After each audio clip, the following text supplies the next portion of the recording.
Guard recruiter in your area. Sponsored by the Colorado Army National Guard. Aired by the Colorado Broadcasters Association and this station.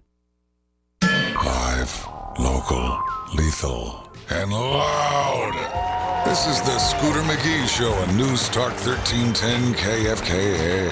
The following program is closed captioned for the thinking impaired. Kate Spade was found dead of suicide. Turned out she worked for the Clinton Foundation. Interesting.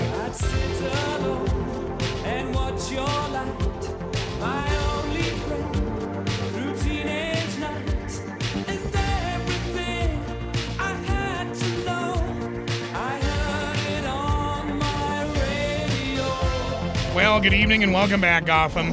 Welcome back to Hour 3 of a Quantum News Network production, The Scooter McGee Show. I am he. Find me on the World Wide Web, 1310kfk.com. Seems a lot of my stories are now getting buried in social media. The announcement of the alleged suicide by Food Network celebrity chef and CNN star, if you will, Anthony Bourdain. Didn't take very long before some interesting questions arising. October 11th, 2017, Anthony Bourdain tweeted, "Know what Hillary Clinton is not? She's not stupid or unsophisticated about the world. The Weinstein stories, been out there for years." Uh-oh. Apparently that made some inside the Clinton camp upset. Anthony Bourdain then tweeted in a reply, "I'm in no way an HRC fan. I've been receiving the end of her operative's wrath, and it ain't fun." That was about a month ago. The story is going viral in many different directions, including celebrities that may or may not have even known Anthony Bourdain. But his mysterious suicide in the wake of Kate Spade, where nobody knew who she was on Monday, and more revelations regarding the Clintons and the deep state. So we might get to that. We're going to get to the Naomi Klein comment only because Dave out in San Francisco pointed out we should.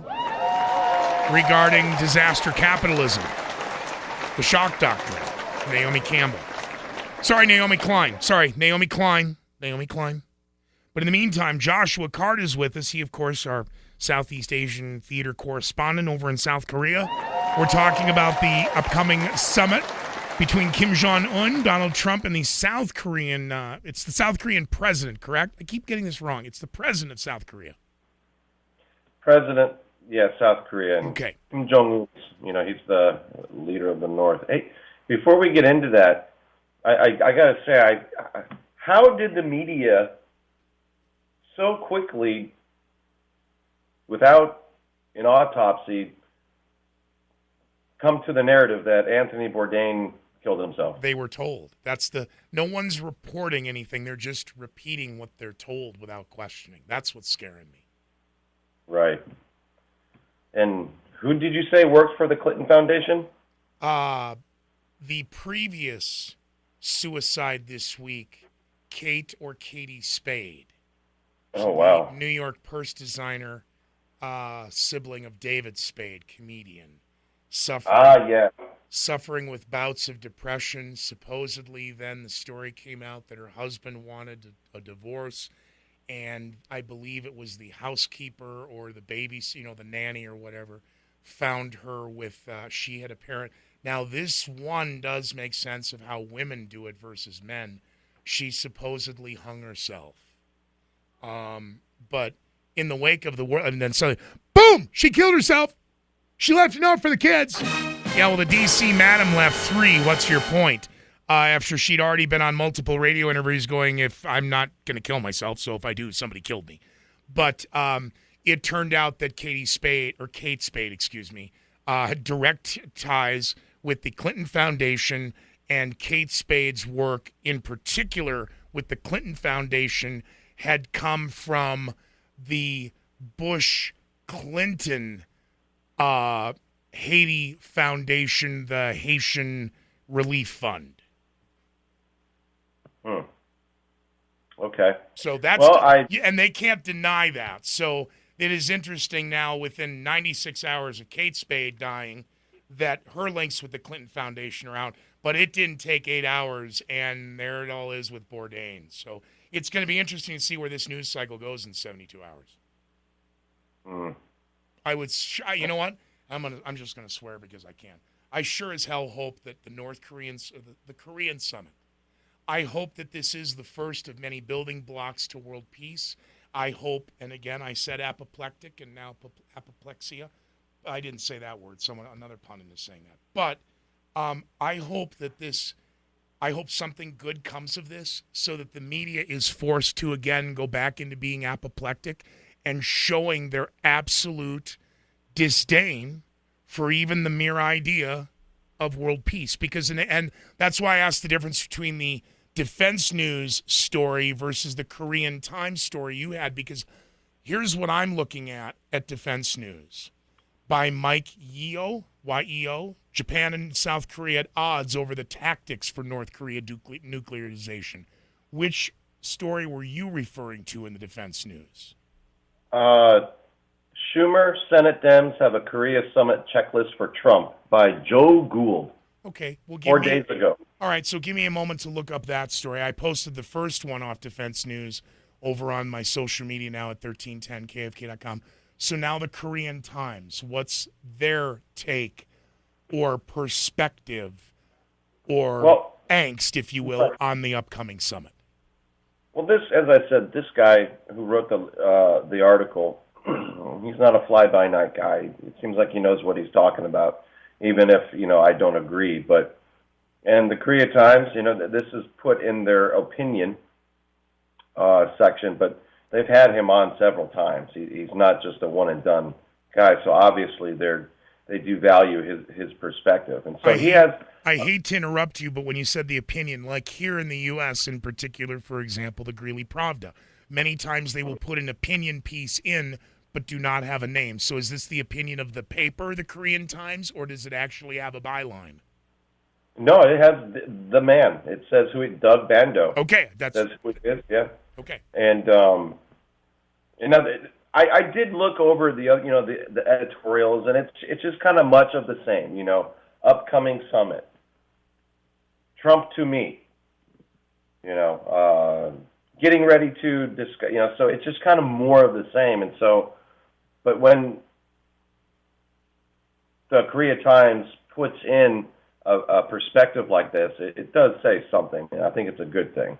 So it's his list, his checklist is quite softer, yet maybe not. It's not a setup for failure like what the Democrats want Trump to do. First, it says the two leaders should sign something. Just sign something, even if it's a short, but it's got to be specific. A promise by the United States. You know what? Now, I'm sorry I'm interrupting again, Josh. Correct me if I'm wrong. Okay. They have not signed, North and South Korea have yet to sign the armistice ending the war of 1950, 1952, 53, correct? Right. So in theory, they'll at least sign that at the table at the upcoming summit. Would that be a given or no? Is that still being debated? Well, he goes on to say to consider the U.S. signing what is considered the hostile policy towards North Korea, and in return for Pyongyang's commitment to denuclearize, specifically eliminate the North's nuclear weapons and entire atomic infrastructure. It's kind of similar to the Democrats' demand, but it's not a do this now. It's like, okay, we'll end our hostile policy as you see it, but you have to do this. Second, he states that Washington should seek to make permanent the North's freeze on nuclear and missile tests. The commitment would be easy to police and would limit the research of missiles and inhibit the improvement of nuclear weapons.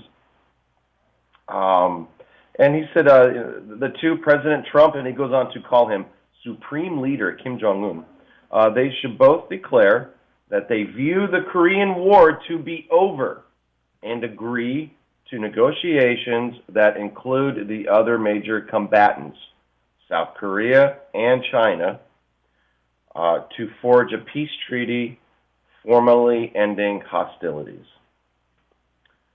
Fourth, the president should propose a move, what they call a move forward diplomatic relations.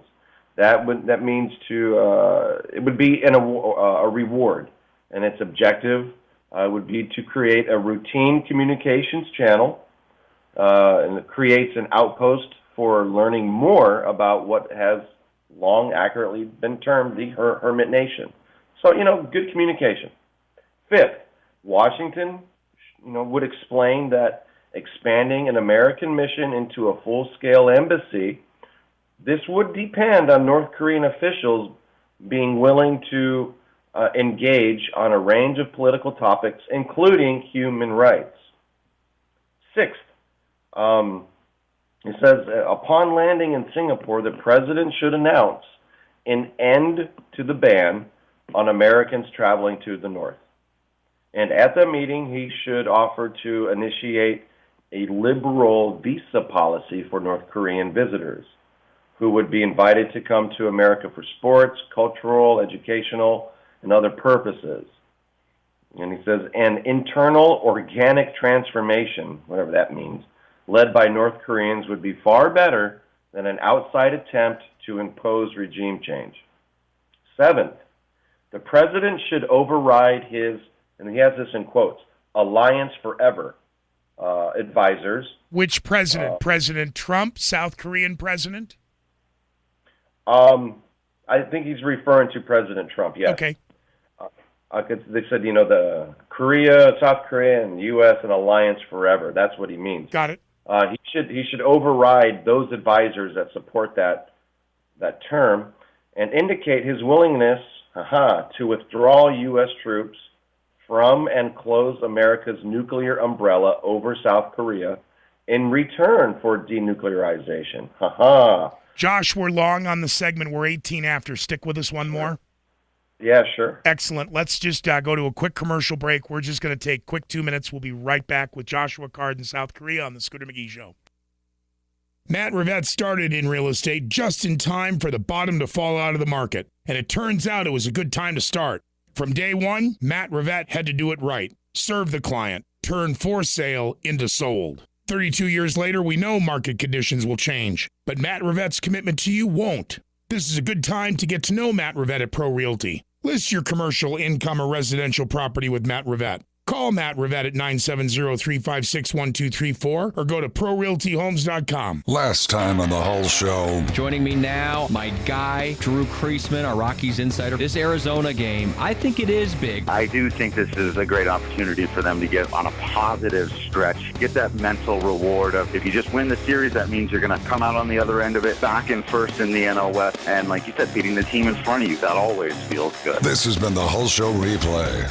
For more, tune in weekdays from 11 to 1 on 1310 KFKA. What may be junk to you just might be another man's treasure. From stamps, sports memorabilia, silverware, or old jewelry, what may be junk to you just might be another man's treasures. Located at 2002 9th Street in Greeley, Another Man's Treasures can take these old items and convert them into cold, hard cash. Located at 2002 9th Street, remember, another man's treasure.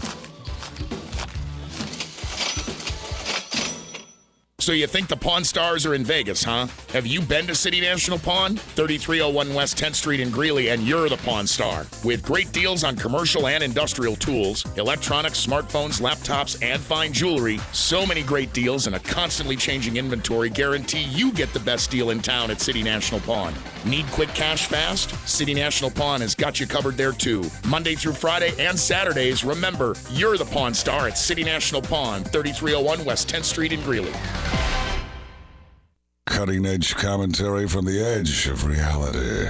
The Scooter McGee Show is back on News Talk 1310 KFKA. The following program is intended for mature audiences. Good evening, Gotham. Welcome back. Metropolis, Emerald City, Xanadu, Babylon, to the ISS and the rest of you. I am Scooter McGee. We're continuing our discussion with Joshua Card. He's in South Korea. We'll take that to the bottom of the hour. After the bottom of the hour, we'll get to the Naomi Klein comments regarding disaster capitalism, and then we'll throw in an F.C.C. violation. But let's get back to Joshua Card. He's talking about a story coming off the Korea Times and the upcoming North Korea-South Korea summit, President Trump, and some expectations from the Asian perspective. Curiously enough, Josh, the people of South Korea, out and about, much with them, interacting with them. You've talked about, and I always say you're from Seoul, and you're not. You're in a small village. But what can you give us a description of your interaction with the people? And I only ask because I'm curious. With now, we're 96 hours away. It looks like this is going to happen. And again, Trump may walk in 2 minutes and jeté and go back to Coolsville. He may, he's already said that. I may walk in and walk right out. If the conditions are right, we're leaving. If it's a bad deal, I'm not doing it. But what are and what is your interaction with the people? Is it enough there locally to get a feel of what the people are thinking? Are they optimistic? Are they, Trump's just doing this for publicity. We hate him. I'm curious. I don't, you know what? I think, well, first off, Koreans are actually quite emotional.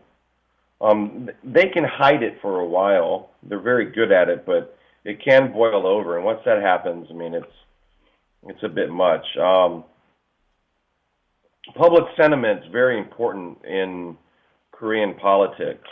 They do take that into account.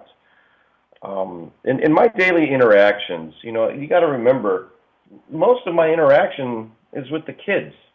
I don't teach adults. I don't work with adults. I have a coworker from Canada. He's just a backslapper. No, but that's fair enough. What are the children, if anything, thinking or no? We don't really discuss that. That's not my place. Sometimes they'll make a joke about Kim Jong-un or something, but no one's really. All right. Are the children like us as kids growing up here in the United States? I mean, we thought the Russians and the communists would do, nuclear war and all that. What do the kid? Is he just a goofball, or are they legitimately scared of him, or what do the children think of Kim Jong-un, the North Korean leader? Oh, I don't think they're legitimate. I don't think they're scared of him. Okay. I think they recognize he's not a good guy. No, yeah. Okay. They're, kids, their perspective, they get that from their parents. I mean, most things I hear are side comments about Japan. There's still some real true anti-Japan attitude here, even though it's softened over the years. All right. Well, I got tangent. I was just curious what the peeps were thinking. But now, two stories. The big one here, Josh, is supposedly the United States trying to figure out how to prevent China from spying on the North Korean, South Korean, U.S. summit. And then Japan coming up in the headlines and their concerns, allegedly here being reported by Western media, about the upcoming summit. Are those two nations, or and again, like when you and I and Lane were talking about Taiwan, the differences between China and Taiwan, are they circulating in the headlines there, and if so, how? Well, Japan has a kind of a legitimate concern. I mean, they did some atrocious things to the Chinese and Koreans prior to and during World War II. Yes. And funny thing, they were never held accountable like Germany was at the Nuremberg trials. No. And because they gave the U.S. the technology, their biological weapons technology. And that's kind of a blight. That Japan wasn't held accountable, but in some ways they were. They had 2 atomic bombs dropped on them. So they have a concern. They are concerned about North Korea. They are concerned about China. And it's good for Japan to have troops here in the U.S. It's a buffer between them and North Korea and China. But I accurately tell you, what Japan is thinking, but they're watching closely, and they are militarizing again. I know it's in their constitution that they can never have a military or wage war, but they are militarizing again. They reactivated amphibious marine assault units, and they're getting ready for something. They're kind of smelling trouble, big trouble in Little China, I guess. Good analogy. And I was only asking the relationship in the media headlines, China, Japan, or Taiwan, as we've talked about, if there were ramping up chatter there in the media over there in your region. Okay. I don't see really anything about Taiwan. No, and again, the only big story here regarding China or Japan is China and the U.S. ramping up efforts to prevent some type of digital surveillance, hack, or spying within this upcoming summit.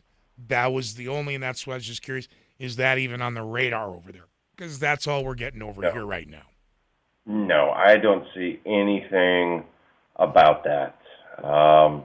Are the headlines or consensus in the media in Southeast, for example, South Korea, in the Korean Times, are they hopeful, optimistic, pessimistic, or are they neutral yet still waiting to see do they even sit down? I mean, a lot can happen between now and next week, which is still true. Right. Well, I think everyone's kind of holding their breath a bit, waiting to see what happens. Agreed. But I will say this: the South Korean president, he's going to make a state visit to Russia from June 21st to the 23rd. Yep. And that will be interesting to see the outcome of that, or I do a little bit more research and find out what they're gonna. What are they gonna talk about? So Russia has some history and the division of the Korean Peninsula, and it used to be one country, and people still conveniently blame the U.S. for the divide of the Korean Peninsula, and these are usually just backslappers who don't know what they're talking about. But Russia, they had a hand in this. Once Japan was, once they were kicked out and lost, and basically, two forces met in the middle, and then a proxy war was fought. We just don't know who was really pulling the strings in the north. Was it China or was it Russia? And, the U.S. was on its way out. We were leaving right before the surprise attack by the North Koreans. But I think I've told you before, interestingly, China says it was the West that invaded Korea. Right. So anyway, the sentiment of the people, I've been asked this before, and I've kind of given the same answer. They're just people just like anywhere in the world, just trying to get through their day. But, sometimes I get cold stares because I am a foreigner. Sometimes, I get this look that signifies get out of my country. I understand that. I can understand. Korea is for Koreans.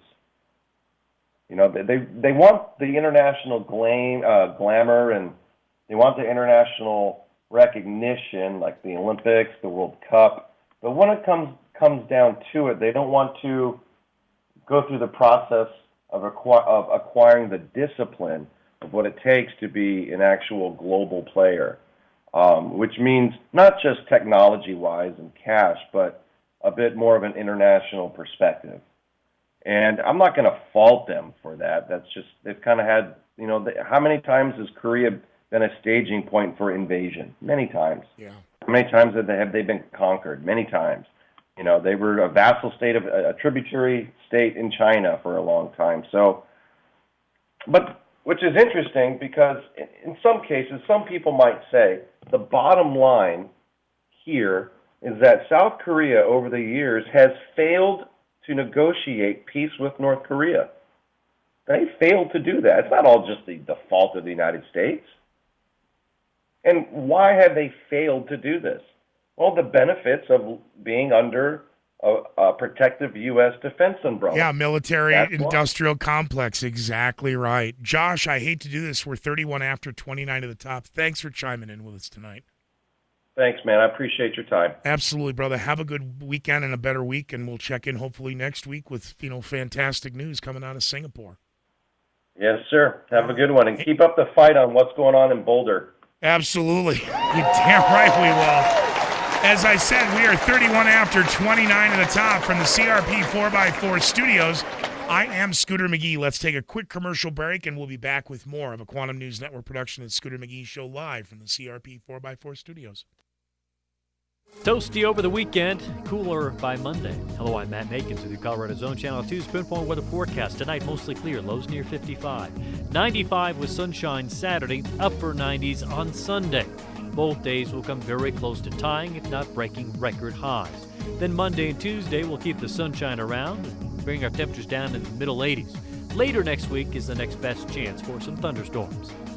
This weather update is brought to you by North Range Behavioral Health. Visit northrange.org. What may be junk to you just might be another man's treasure. From stamps, sports memorabilia, silverware, or old jewelry, what may be junk to you just might be another man's treasures. Located at 2002 9th Street in Greeley, Another Man's Treasures can take these old items and convert them into cold, hard cash.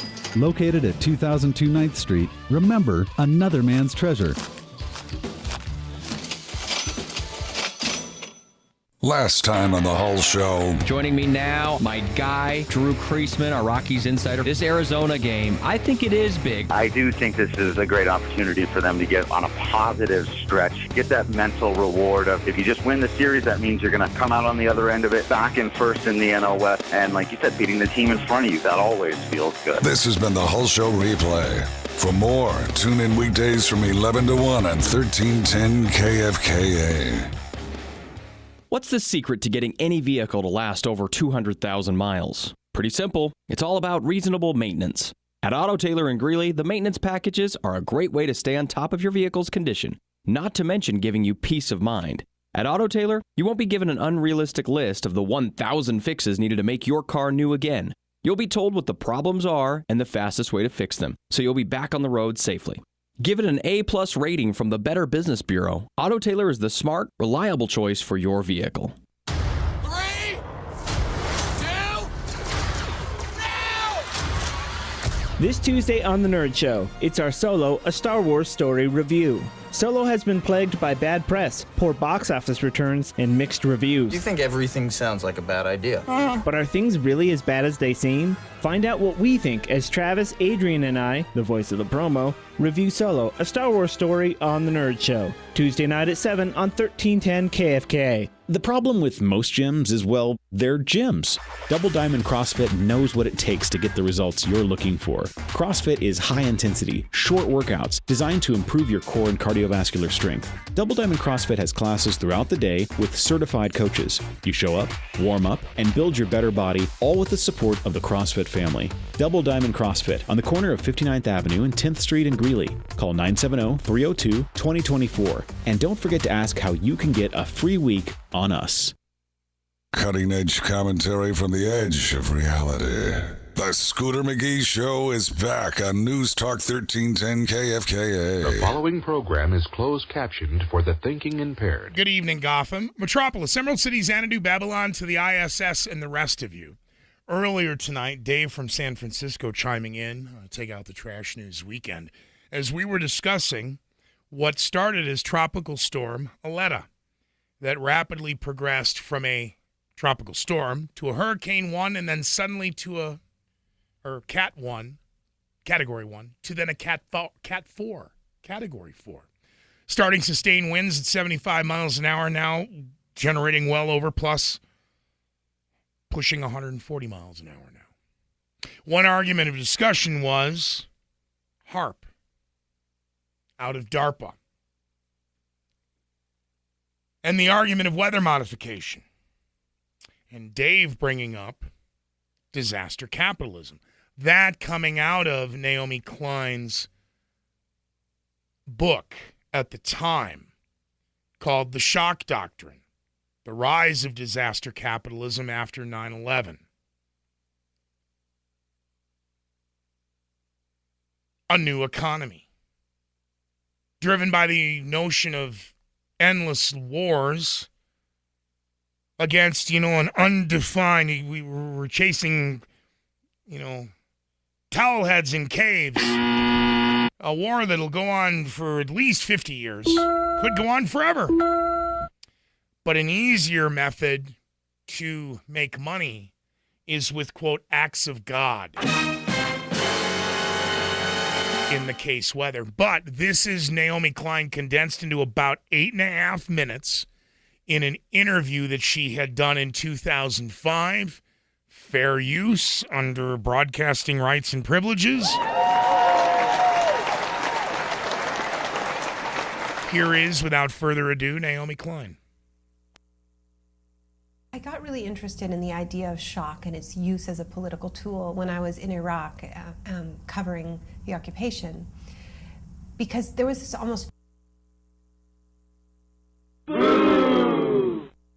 This is crap. You all saw on the camera, I walked away. I didn't walk away. I sat back from the damn computer.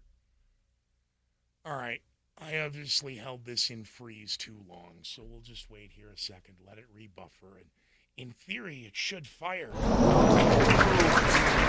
In 3, 2, 1. I got really interested in the idea of shock and its use as a political tool when I was in Iraq covering the occupation, because there was this almost triple storm of shock going on in that country. There was the first shock, which was the shock and awe invasion, which was followed immediately after by economic shock therapy, more radical than had been attempted even in the former Soviet Union, just a complete overhaul of the economy overnight. That's at least what was attempted.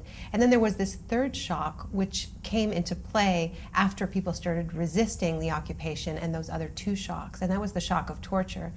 And I became interested in why it was that the architects of the invasion and occupation of Iraq had chosen this as their metaphor. And what was it about the idea of shock that was so appealing to the people who wanted to remake Iraq? And I started to actually try to go back to the source of the metaphor of shock therapy. So I started reading about its use in psychiatric contexts and also its use in torture. And that led me to a really close reading of the declassified CIA interrogation manuals that were first published in 1963 and in the 80s, reprinted and have since been declassified.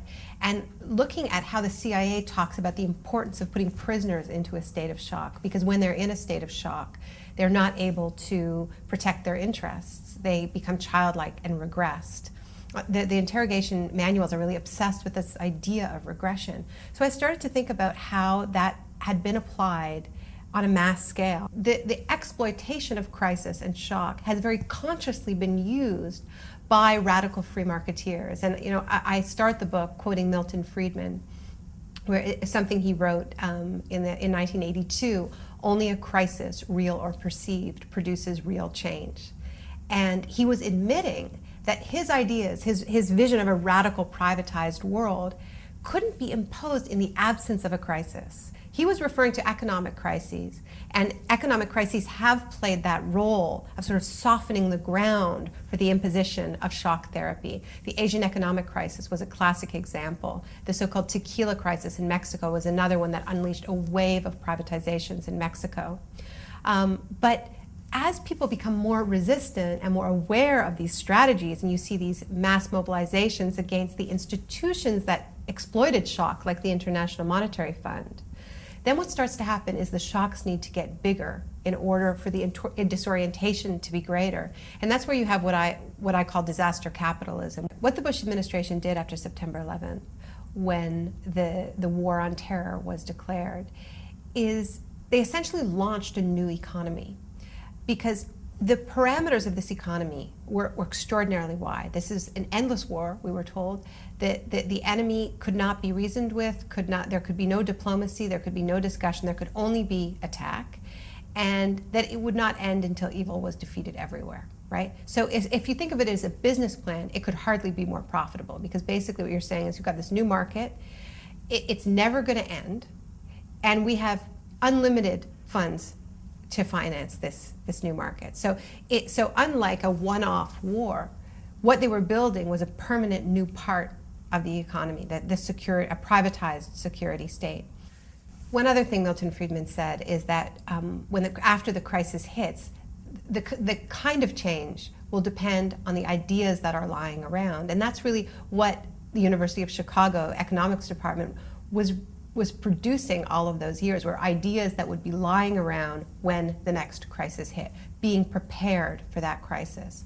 And so it's not a question of we don't need some vast conspiracy to say, that these crises are being deliberately planned and created so that they can be exploited.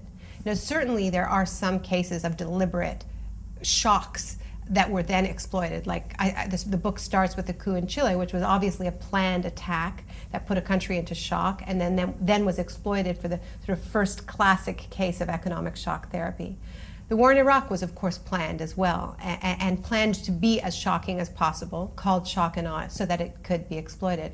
But I think in most cases, it's not about planning the original shock. It's about being in an acute state of intellectual disaster preparedness, so that when the crisis hits, you're the ones who are ready with the ideas that are lying around. And so that's what happened when the levees broke, is that the Heritage Foundation was ready with their 32 free market solutions for Hurricane Katrina. And the first one was roll back labor standards. The next one was school vouchers instead of public school funding, and on and on.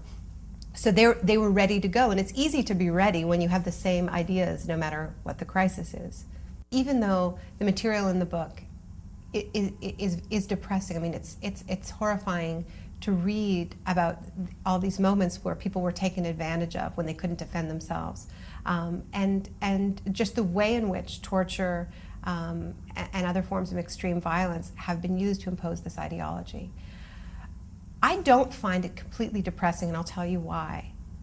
Before I did this research, I accepted, like most people, a large part of the narrative that the triumph of the free market around the world in the 80s and 90s was a largely peaceful process, and that in fact even though we progressives don't admit that there is no alternative, we lost faith in our alternatives, and we accepted this narrative that there was a great battle of ideas and that we lost that battle.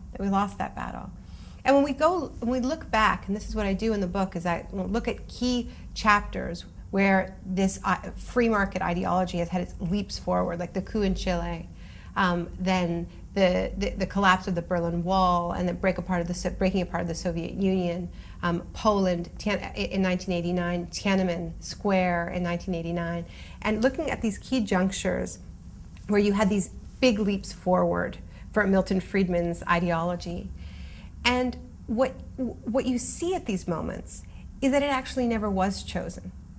And the fact that we can look and say, okay, well, what did Polish voters vote for in 1989? They voted for a party that was promising not to privatize their state companies, but to turn them into workers' co-ops. And what did South Africans vote for in 1994? They voted for a party that was promising to take the rich resources of that country that was in the hands of a tiny elite and redistribute them.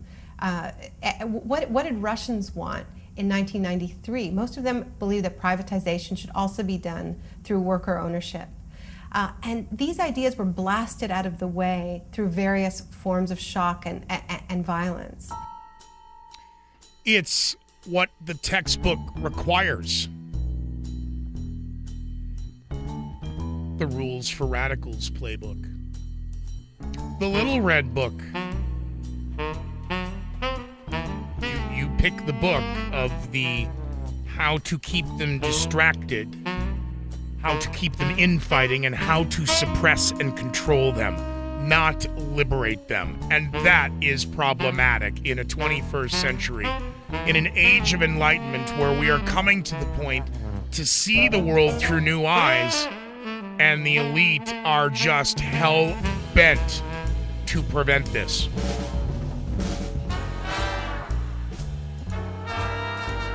Bilderberg 2018. Some interesting headlines of, again, 10 years ago, you were a kook for bringing it up. 5 years ago, well, all right. But now, Newsweek is doing a story on Bilderberg. They're calling it the Super Bowl of corporate lobbying. What a lie. Oh, it's not a story, it's an opinion piece. If you're a fan of elite policy conferences, this is your lucky weekend. The political planets aligning. Two of the most important meetings of the year are taking place at the same time. The G8 summit in Quebec and the Bilderberg conference in Turin. Both heavily guarded, influential affairs, both attended by prime ministers with government staff. Both will tackle some of the most pressing issues of the day, but that's pretty much where the similarity ends. One of them is surrounded by 4,000 journalists and 7 participants of an 8 summit. And the other one's got about 130 people and very few journalists.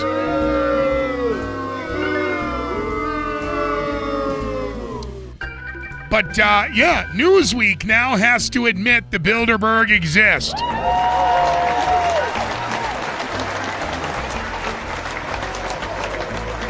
However, they're calling it the Super Bowl of lobbying. Meanwhile, across the United Kingdom, they're now attempting to suppress the newest round of, quote, conspiracy stories about the Bilderberg Group, as they're trying to claim now you're nuts. No, you said that 10 years ago. Then 5 years ago, you just ignored us. Now you're just saying we're nuts again? The secrecy surrounding the Bilderberg meetings between some of the most powerful people around the world since 1954 have the problem when it comes to a new world order, global politics, and again, the argument that 120 to 150 political leaders meet in almost absolute secrecy while, again, well, 8 minus 1 is 7. So we got this G7 now. 4,000 plus journalists covering them and a handful of fringe journalists covering Bilderberg.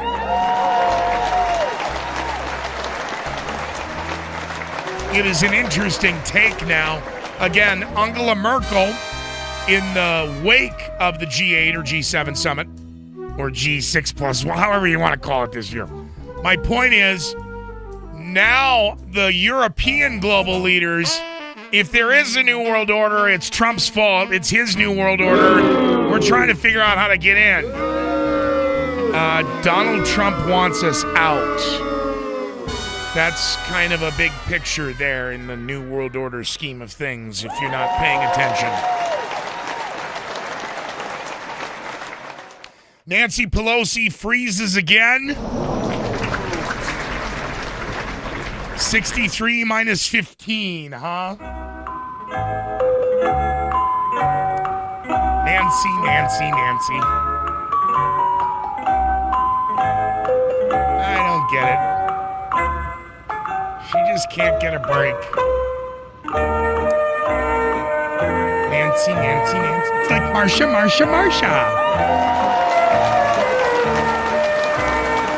During her weekly press conference today, she tried to think up a problem in her head. God, we could be here all weekend. It's only a minute clip here. Here it is. The president pulled his punch on lowering prescription drug prices. The president was going to... By the way, the way she's... I'm telling you, this is a pharmaceutical reaction to something. Somebody needs to get toxicology done on this woman. Okay, I'm just saying. All right. Reduce the debt. The Republicans are going to reduce the deficit and reduce the national debt and good-paying jobs in America's communities. This morning, the Republicans are meeting on immigration. Lord knows what will come out with that. Well, hopefully, the Lord knows. We've been praying very hard on it to also point out the intensity factor that is out there, where Democrats are maybe 15 points, something like 63 to 47, is it? I've had concerns about China in 3 areas. Certainly the 3 areas. Disparity, our trade deficit with China, which is enormous. So, you know what? Well, we got one. And people said, you have it all wrong. You just should let peaceful evolution play it out. We have to ride the China tiger from sea to shining sea. As I said, I'm telling you, this isn't funny anymore. What this woman right now is suffering through up on the national platform and now throughout the World Wide Web, ladies and gentlemen, that is a pharmaceutical reaction. It is the medication not being right. It is being mixed with something else. That behavior, I wish I could say she's psychotic. I'm telling you, what we are watching is a woman suffering from a pharmaceutical reaction. Way long. 52 after the hour. We'll be back to wrap up the Scooter McGee Show. What may be junk to you just might be another man's treasure. From stamps, sports memorabilia, silverware, or old jewelry, what may be junk to you just might be another man's treasures. Located at 2002 9th Street in Greeley, Another Man's Treasures can take these old items and convert them into cold, hard cash. Located at 2002 9th Street, remember, another man's treasure. Last time on the Hull Show. Joining me now, my guy, Drew Creasman, our Rockies insider. This Arizona game, I think it is big. I do think this is a great opportunity for them to get on a positive stretch, get that mental reward of, if you just win the series, that means you're going to come out on the other end of it, back in first in the NL West, and like you said, beating the team in front of you, that always feels good. This has been the Hull Show replay. For more, tune in weekdays from 11 to 1 on 1310 KFKA. What's the secret to getting any vehicle to last over 200,000 miles? Pretty simple. It's all about reasonable maintenance. At Auto Tailor in Greeley, the maintenance packages are a great way to stay on top of your vehicle's condition, not to mention giving you peace of mind. At Auto Tailor, you won't be given an unrealistic list of the 1,000 fixes needed to make your car new again. You'll be told what the problems are and the fastest way to fix them, so you'll be back on the road safely. Give it an A+ rating from the Better Business Bureau. Auto Tailor is the smart, reliable choice for your vehicle. Mental health and addiction issues affect 1 in 4 people. Most of us have faced a behavioral health challenge or love someone who has. North Range behavioral health treatment programs work. People really can recover and become stronger. They offer programs to help you and your family, no matter your age, in many Weld County locations, including crisis support services, a counseling center in West Greeley, and additional offices in Greeley, Frederick, and Fort Lupton. For information, call 970-347-2120 or in Southern Weld County, 303-857-2723. Cutting-edge commentary from the edge of reality. The Scooter McGee Show is back on News Talk 1310 KFKA. Well, it's only fair for Damon. We play a little Doobie Brothers. From the CRP 4x4 studios, good night, Gotham.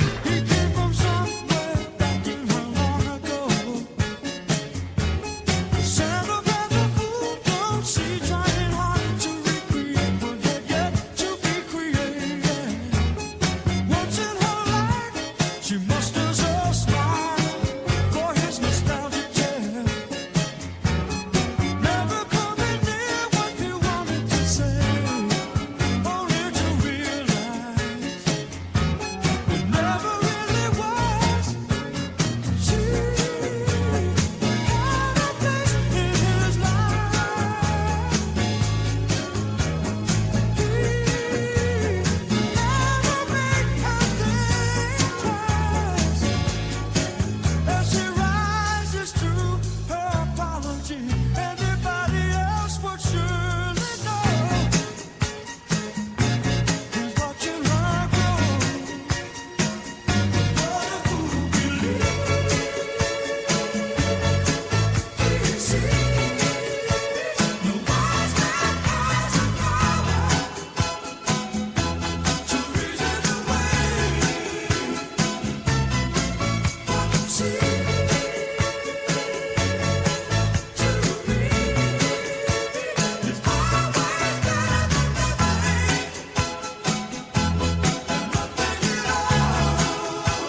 No.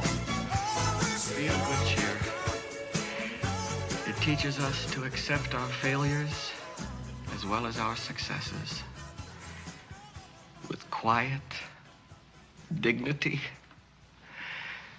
and grace. Son of a I'll get you for this! What did you do to me? What did you do? I don't want to live! I do not want to live! Well, boys and girls, the opinions, views, and ideas expressed on the Scooter McGee Show, as crazy as they may be, do not, I repeat, do not represent those station owners, management, staff, interns, or mascots. I was right. I was 7 seconds off. And I didn't think about the delay. I'm watching it. I didn't think of that. Figure out what the incremental percentage of that is as we spin out. The opinions, views, and ideas expressed. Yes, crazy.